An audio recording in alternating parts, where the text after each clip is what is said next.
Are we live now?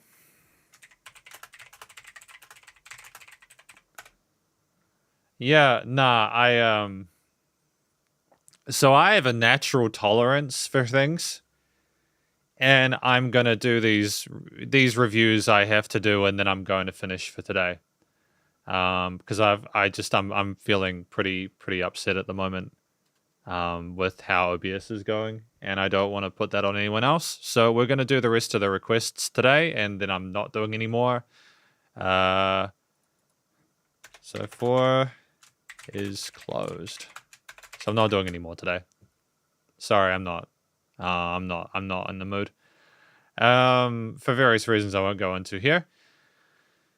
Anyway, moving on. So what was I saying about this? Yeah.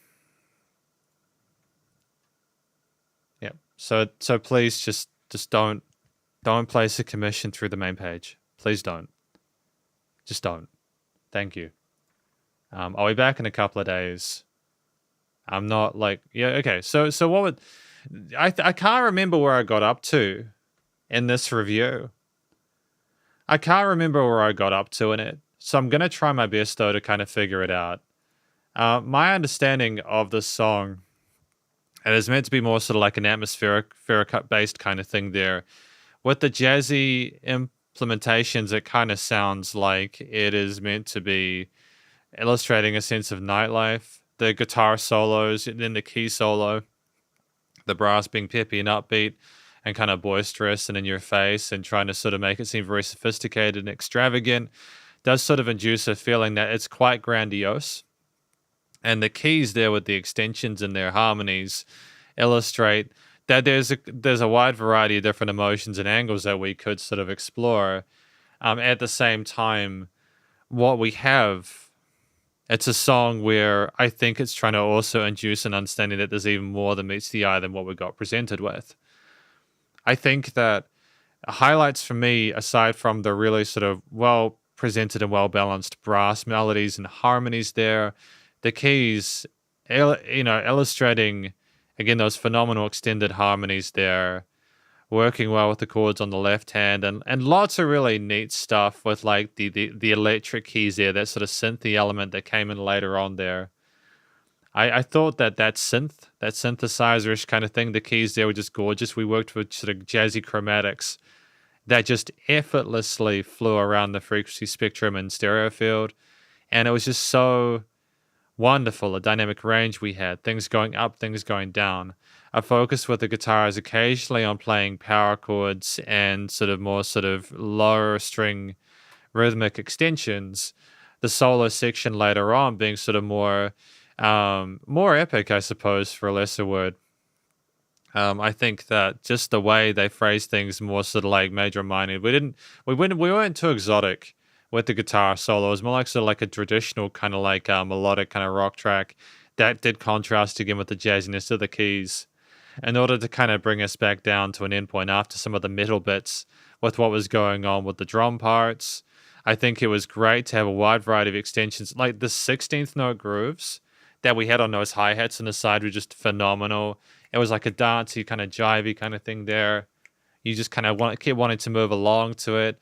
There was a chord note accent throughout a lot of it. We did go halftime occasionally there. Things slowed down there. There was a sense of emptiness, almost like we were trying to take a break from the things that were overwhelming us. But I feel like things were so intricately placed within the arrangement that you could hear everything that you needed to all the time. This piece is a masterpiece. It's a song where they've literally performed such incredible feats on their instruments in a way that, despite being incredibly complicated, is also not overplaying. And I enjoy that a lot. I don't really think you could have done much to improve the song. The theme overall goes through several different chapters. It is through composed. We don't have a contemporary verse, chorus structure. I don't think that would have benefited the track to have had that A-B thing. And so I feel like, with the understanding that it's more about coupling the oral aesthetic of, again, the harder guitars with the fusion elements of the brass, the jazz, the bass, the drums, etc., you have that image of that nightlife. You can imagine it easily without needing to be handheld through a sung or told story. And it's just wonderful. It's a wonderful work of art that does also have a phenomenal audio production. The engineering is tremendous. The different instruments were just handled wonderfully. And I adore the passion and care put in by everyone involved to make this a song where all the instruments again were heard, they were played properly. There was the way that there was dynamic range and there wasn't the same loudness all the time. Nice and loud without pumping. Just really great to listen to. A beautiful shimmer and sheen to the mastering, but also just the EQing and tone of the individual instruments. And yeah, it was dope. Really mature music. Thank you to RT for putting that track forward. I really appreciate it. If you're here, I'm sorry if you're not, but at least you can watch this to be able to check the track. Now, we had a donation from David before, so we're going to do that now as well. Thank you, David, for that. I appreciate it. Thank you, Nake. I appreciate it, bud. Thank you for your request. And thank you, Judith. I appreciate it. I have a very short temper, and I don't like people to see it. And so you just gotta you gotta set boundaries. You know what I mean? You want people to have a chill time with it, right? So David has got thank you for passe pied, and this is Supercar. So let's do Supercar now. Nice harmonies and a mysterious video. Well, David, I'm keen to check that out, and hopefully you understand that I have reviewed this. Let's go. There you go.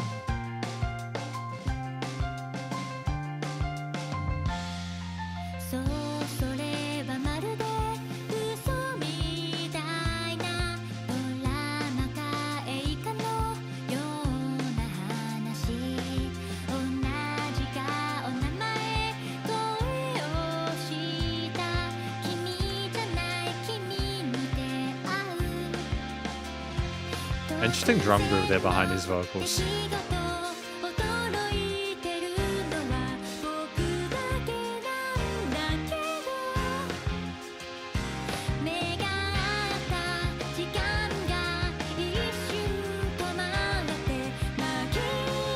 Oh, I've just realized something really important. That is probably coloring things in a way that is less desirable. This is not a big thing. It's probably not going to make a lot of difference, but I've realized a very important light that I use for these live streams is currently not the right color for it. So if I've been looking a little bit more yellow than recently, it's because I forgot to turn one of the lights to the right setting.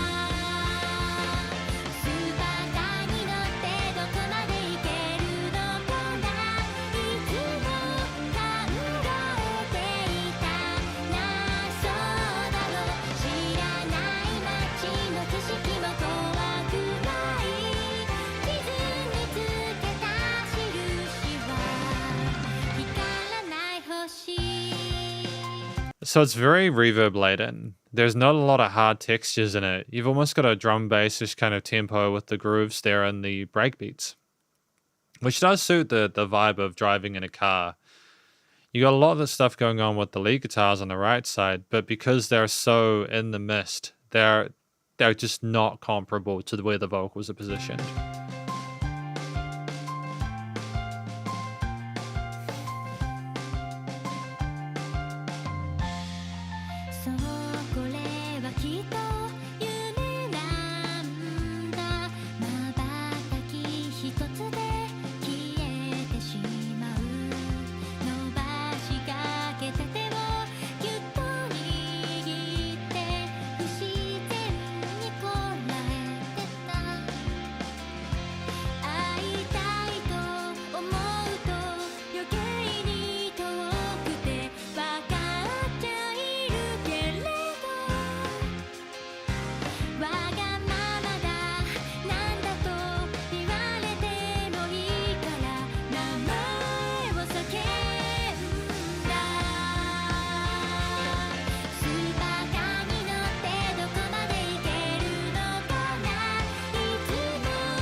So that was incredible.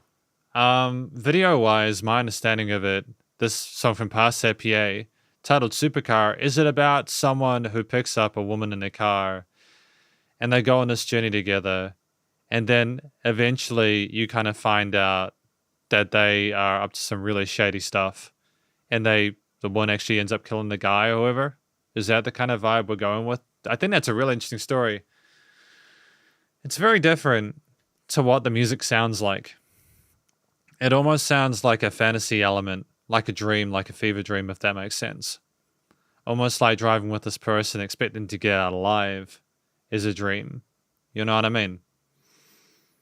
The way that the vocals are handled within this track, without me understanding the language natively, I'm just going by what the video is showing. It's this kind of synthwave-ish, dreamy. It's like bubbly. It's cute sounding. The melodies are pristine and shimmer on top of all the other reverb-soaked elements. And we are surrounded again by the synth pads and the guitar takes and the reverbs and delays with a bass and a far more gentle drum part underneath. With really compelling, catchy melodies on the keys that accentuate the hook lines and ideas that we have in those verse parts. We have turns and twists and unexpected notes from the singer. We don't always follow astutely to the key sig, but I feel like that kind of infers a sense of there being another sort of twist in the tail there a bit later on. That foreshadowing is smart. And a song like this, it's kind of way of letting you know, hey, hang on, maybe things aren't what they see. And that's great. So I think that the way the vocals are handled, there was solid vocal technique and interesting melodies, as well as being astutely aware of what's required in regard to keeping with the changes in those instrumental sections are really solid. The track at 4 minutes 19 is a longer one. But you have this sort of consistency with the fluffy textures there, coded in these really beautiful sounding major and minor triads there, with occasional extensions or chromatics or parallel majors or minors or, the sort of twists in the tail. It's just a song where it's meant to kind of lull you maybe into a false sense of security, and then boom, you're dead in a parking lot.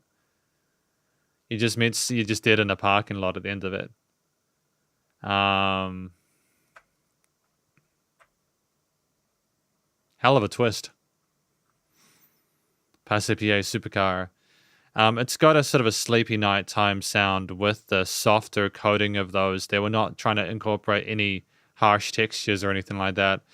I like the build up in the bridge and at the end. I think it's great. It's almost like you're starting to gain awareness maybe of the situation that you're in, and then you realize just too late that you can't do anything about it. I think dynamic range and changes in intensity are really important here. There are moments and lulls there where maybe you have a moment to contemplate, but then you miss it and it is too late. And I think that's communicated both in the track as well as in the video, which make for a really competent audio-visual experience. Let's have a quick flick through the track here.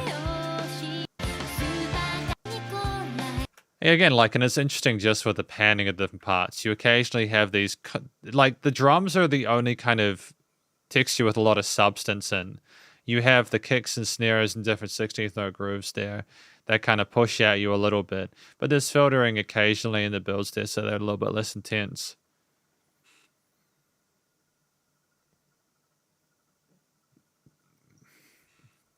The guitars are filtered so that they're just misty in that 100 to 300 hertz range, and above. They're not trying to cut into that low end.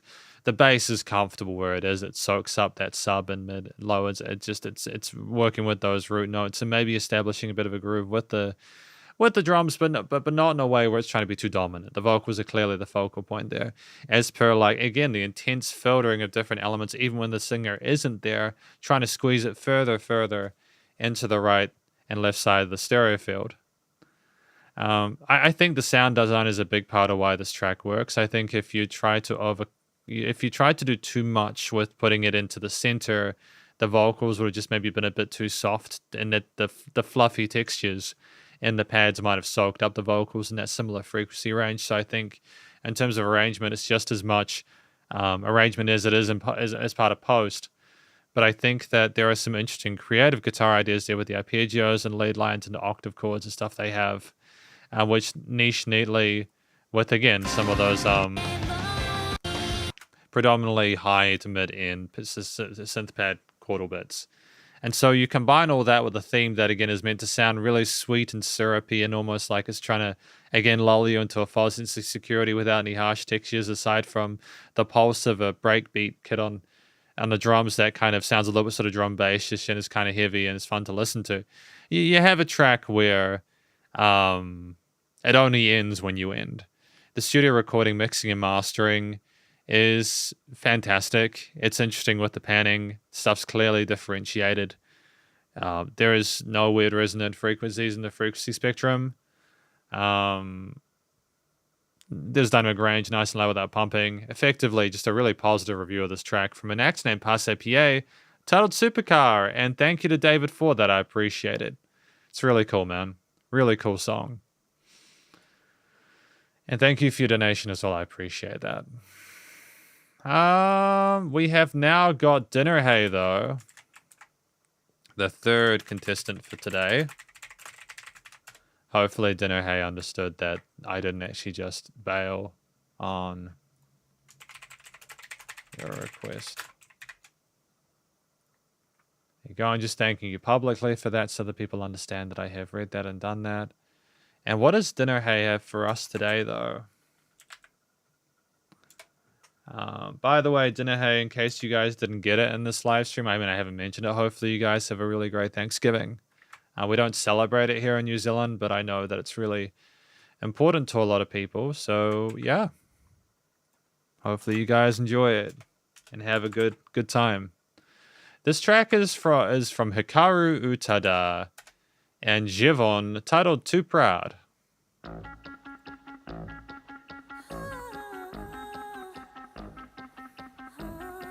Put that album out there so you can check that out. But there you go.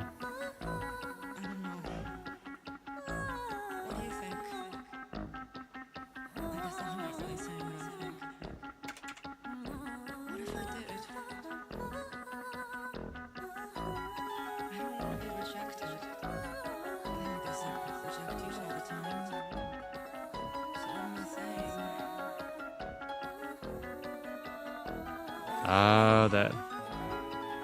Here we go.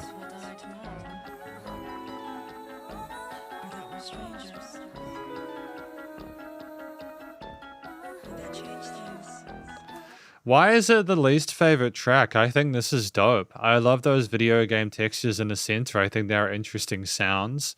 You've got the harp on the side there, whilst there's that talking in English at the start there for people like me who might not understand what the track is about.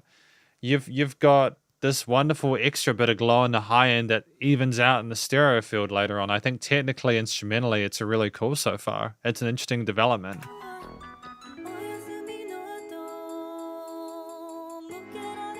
Is it just because it's different? Is that it?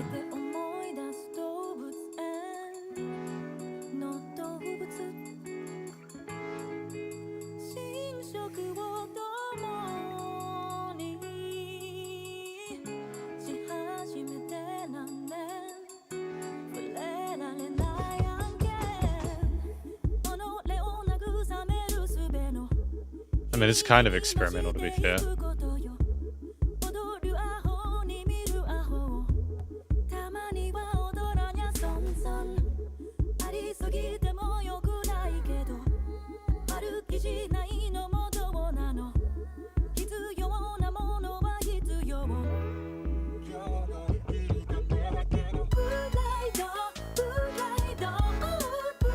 There's a bit of stank. Bit of stank to that kick drum, isn't there?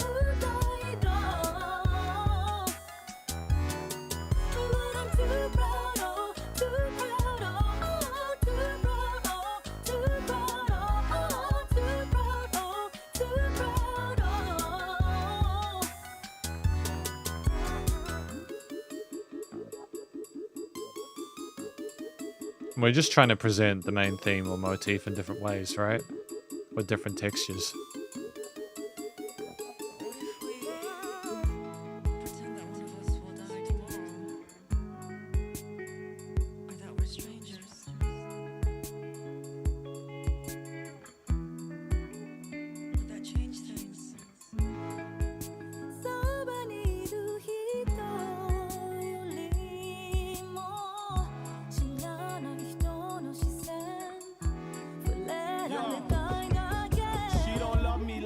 says she used to love me. Whoa, it's like I get too close and she refused to hug me. Whoa, look, she ain't really affectionate, she just wants some time alone. Why you deleting all your messages? Were you hiding on your phone? No, I don't trust your honesty. Love is cursed by monogamy. Don't keep swiping right, you might see something you won't wanna see.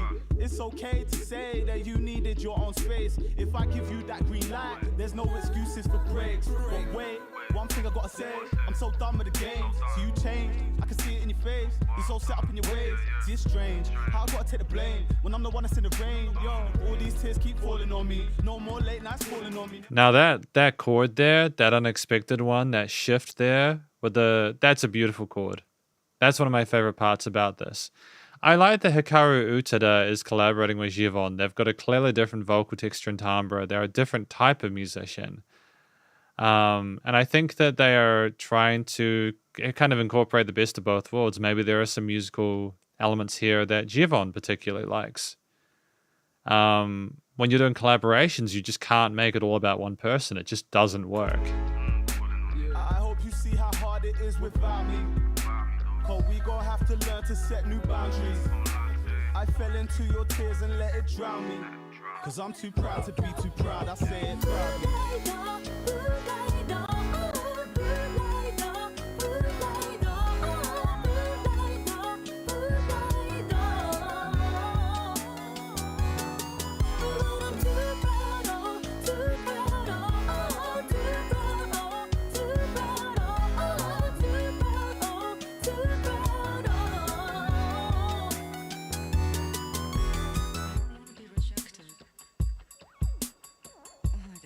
Reject you all the time. So what am I saying? What if we pretend that one of us will die tomorrow? Or that we're strangers? Would that change things? Honestly, that kind of gives me early 2010s Skrillex vibes. The way the production is done with the vocal talking and everything like that. Not the dubstep element. His 2014 album that he made, where it was like a blue cover, it wasn't dubstep, but like he had incorporations of this kind of music within that, and it was really cool, man. Really cool. This was Hikaru Utada and Giveon with Too Proud. What do I think the track is about? I think it's being about too proud to admit that you love someone, to admit that you have weakness, to admit to be rejected. It's just not wanting to give off that weakness or vulnerability to someone else to an extent where it is damaging to these people who are kind of mourning that. And, you know, something about the video game synth threw me off a bit with the bit of off-tune trippy. Yeah, it is. I think it's on purpose. I think that if they auto-tune that and try and make it pitch perfect, it's just going to sound a bit too sort of robotic. I don't think anything in this track is meant to sound perfect. What I mean by that is I don't think that if you had perfectly pristine elements without any tension or concern, I don't think it would sound authentic to the lyrics. The vocals from Hikaru Utada are fantastic. They're comfortable in their range. The spoken parts are nice and quiet. So you're forced to listen more closely. The sung parts have a great sort of sense of musicality to them in regards to the way they not only stand alone in a way that's very sort of like productive and proactive, but it's also the way they harmonize with their elements outside them, regardless of sort of like the sort of mainline or alternate percussion, those basses, those synths, the keys, etc., anything else going on. Hikaru Utada is there, and you have these really key alternate melodies there that do compete for attention with Hikaru Utada, but never to a point where it's a detriment. They're so clearly defined and separate that even if they are close together in the stereo field, it's not confusing. I think that Giveon's vocals as a foil to what Hikaru Utada was doing was great. They're clearly not Hikaru Utada. And I think that they smashed it in their field as like a collab wrapped vocal part in the last third of the track. No complaints about the flow. There was variation of it. I also liked the parts we did double tracks or moved into the center with the call and responses and stuff. I thought that was just some really neat sort of like old school stuff that just worked really well here. I think that it's shows the flexibility on Hikaru Utada's part to be able to allow that to happen and make it work. I think it's a really strong track. The part of what's really interesting about the song are the instruments that are chosen here. They're not necessarily strange instruments, but and I think that they texturally they meld really well. They amalgamate in a way that is satisfying. Satisfying. My goodness, what are you doing? But yeah, ultimately, if we just go through to a few different points. Again, you had the bump kind of video game, almost like they're playing games. That's the inclusion, I think, of the video game synth at the start with the sequencer letting people know 1 and 2 and 3 and 4 and 1 and 2 and 3 and 4, 1E and a 2E and a 3 and a 4 and a... It could have been fast 8s or slower 16s. There's just this... I think it's slower 16s. Dun dun dun dun dun dun dun dun. Yeah, it's either halftime or it's slow 16ths. And just the way we build in the stereo field from the beginning with the main core elements, like again the harps and then the strings, etc. Shimmering in the frequency spectrum stereo field is just tremendous. And it's also like the different sort of like unusual textures, like the wop wop wop parts there, which you might not initially think would be a great way to develop, but actually throwing something in that's just different enough to segment a piece, to kind of go, oh, here's something new for you to enjoy. It gets you through a track where there aren't actually, ironically, despite the amount of leads, that many competing elements outside of Hikaru Utada, even because of the way the track is sort of written and recorded. But just allowing points just to appreciate the instrumental parts behind it there, the backing there, without having more story told, also allows us extra parts to kind of extend the track's runtime in a way that doesn't allow for any filler. I think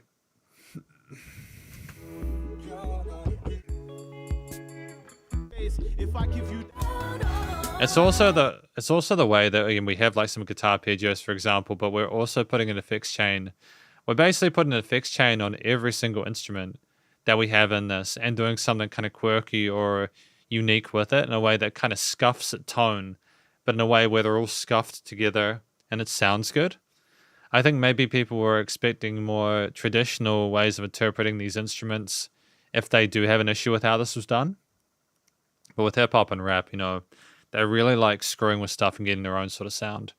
So if you're doing a collaboration with a musician where they typically do respect those traditional elements most of the time, but the changes in the collab, it's probably because of the person they're doing with. And to be fair with Hikaru Utada, some of the stuff is experimental. This is one of those, but I feel like it's not done. It's done in a way which is not detrimental to the listening experience. It's not alienating. The track is nice and loud without pumping. The production is studio quality is studio grade.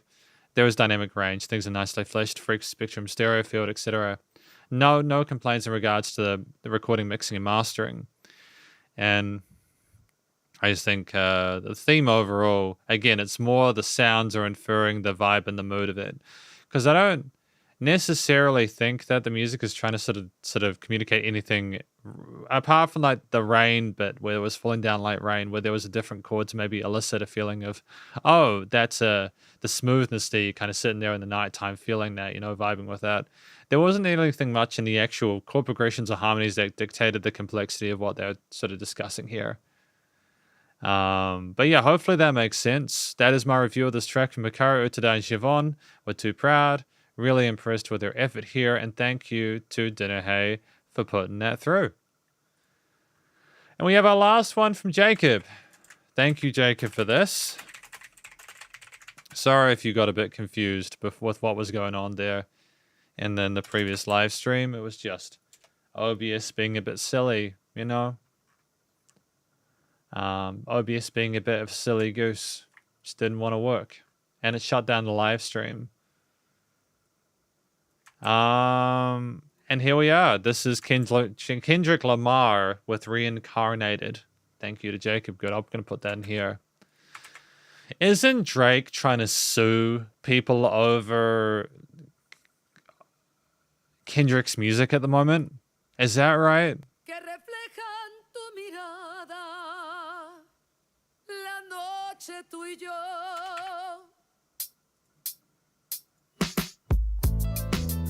Or am I confusing Kendrick Lamar with someone else?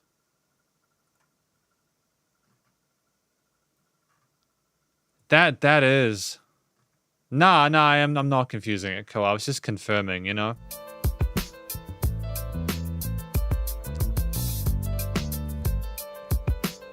I think having the Spanish singer at the start was kind of sick. Fire burning in me from within. Concentrated thoughts on who I used to be. I'm shedding skin. Every day a new version of me, a third of me demented, cemented in pain, juggling the pros and cons of fame. I don't know how to make friends. I'm a lonely soul. I recollect this isolation. I was 4 years old. Truth be told, I've been battling myself, trying to navigate the real and fake. Cynical about the judgment day. I did past life progression last year and it fucked me up. Reincarnated on this earth for 100 plus. Body after body, lesson after lesson. Let's take it back to Michigan in 1947. My father kicked me out the house cause I wouldn't listen to him. I didn't care about his influence, only loved what I was doing. Gifted as a musician, I play guitar on a grand level. The most talented where I'm from, but I had to rebel. And so I'm off in the sunset, searching for my place in the world. With my guitar up on my hip, that's the story unfurled. I found myself with a pocket full of money and a whole lot of respect. While the record business loved me, I was head of rhythm and blues. The women that fell to their feet, so many to choose. But I manipulated power as I lied to the masses. Died with my money, gluttony was too attractive. Reincarnated. Clever. That's great. So it's talking about his position as a musician back in the olden days there where we just kind of got sucked in by what the industry was turning and sort of weren't true to ourselves.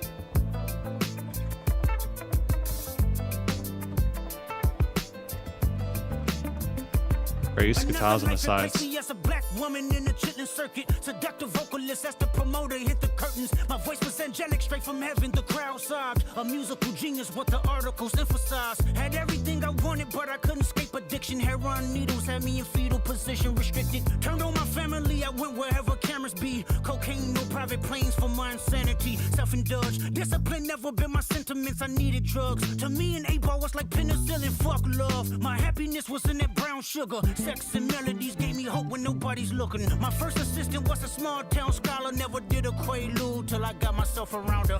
My daddy looked the other way. He saw sin in me. I died with syringes pinched in me. Reincarnated. This is a fascinating song. My present life is Kendrick Lamar, a rapper looking at the lyrics to keep you in awe. The only factor I respected was raising the bar. My instincts sent material straight to the charts. My father kicked me out the house, I finally forgive him. I'm old enough to understand the way I was living. Ego and pride had me looking at him with resentment. I close my eyes, hoping that I don't come off contentious. I'm yelling, Father, did I finally get it right? Everything I did was selfless. I spoke freely when the people needed me, I helped them. I didn't gloat, even told them no when the vultures came. Took control of my fleshly body when the money changed. Son, you do well, but your heart is closed. I can tell residue that linger from your past creates itself. Father, I'm not perfect, I got urges, but I hold them down. But your pride has to die. Okay, Father, show me how. Tell me every deed that you done and what you do it for. I kept 100 institutions paid. Okay, tell me more. I put 100 hoods on one stage. Okay, tell me more. I'm trying to push peace in LA. But you love war. No, I don't. Oh, yes, you do. Okay, then tell me the truth. Every individual is only a version of you. How can they forgive when there's no forgiveness in your heart? I could tell you where I'm going. I could tell you who you are. You fell out of heaven cause you was anxious. Didn't like authority, only searched to be heinous. Isaiah 14 was the only thing that was prevalent.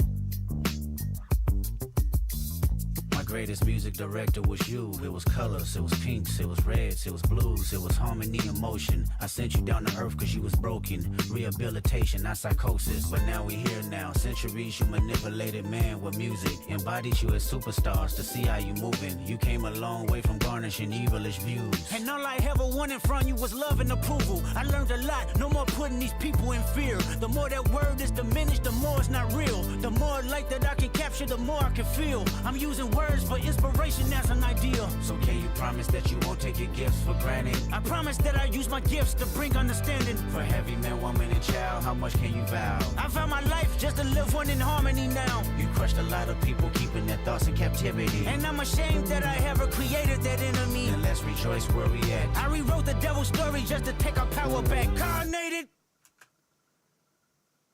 Holy shit. That was an incredible story. Like an incredible story. Kendrick Lamar is truly one of those wordsmiths where you like listen to his track and you come out of it feeling like you learned something. You learned something huge. I get the feeling that this is Kendrick Lamar. My understanding of this, because this is Kendrick Lamar reincarnated, is it's about someone looking back in their past lives, their history, maybe how their inner demons, like the stuff, like they're looking back at other people who've fallen into traps back in the day, maybe people that they knew, maybe family members, etc. Or simply they're imagining people that they could have been, and now they're looking to avoid that, and they're looking to simply find peace after all the kind of crazy stuff that was going on. And to be fair, for Kendrick Lamar, the last year especially has been wild. So I get the impression now, despite the fact that, as Jacob Good has said, he is now being sued by Drake. He's being sued by Drake. I assume now that he's trying to find peace now after all that drama, and he's trying to find a way to improve things. And he's addressing the fact that whoever he's speaking to does not believe that he can get there. Maybe he's looking back at those reincarnations and they're questioning his sort of discipline towards that, and he's trying to sort of like get with them, come to peace within himself, and try and find a better future. I think that is something that's really beautiful. He's been, I suppose people only learn from mistakes by making them. And I feel like Kendrick Lamar, in the position he's in as one of the biggest rappers in the game at this point, he really is in a place where he doesn't really need to prove anything to anyone, but he still feels like he needs to prove it to himself. His rapping is fantastic. His tone of voice is distinctive. He's clear with the words, the phrasing, the personality behind the little inflections and adjustments depending on the words, how expressive it is, the harmonized vocals in the later stage there where they're kind of having a conversation between the two is just fantastic as well. And effectively, I think this is a through composed piece where we're describing again sort of 3 chapters, where the first one is the person who plays guitar and ended up getting kind of lost in the source, the other person who was a successful vocalist who died of the drug addiction, and the third one is that third reincarnation where he really just has to sort of quantify what he's doing and figure out a way to avoid those pitfalls of the past. And it's just so eloquent the way it's done, and the transitions are so seamless that you almost forget that there's an entire instrumental backing behind it. I think to sort of like capture some of the elements here, I feel like the drums, for example, with the Ace's 16th note grooves, typically sort of more reinforcing the pace of the vocals and allowing a that kind of like 8th note pattern on the hi-hats or whatever, kind of like syncing with what Kendrick was doing was smart there. It made some of those words a lot more powerful. Of course, having the space to have the words kind of linger as well, which is good. So it was great that the drums weren't there all the time. Having an electric bass does kind of harken back to maybe a lot of the times where he talked about being reincarnated from.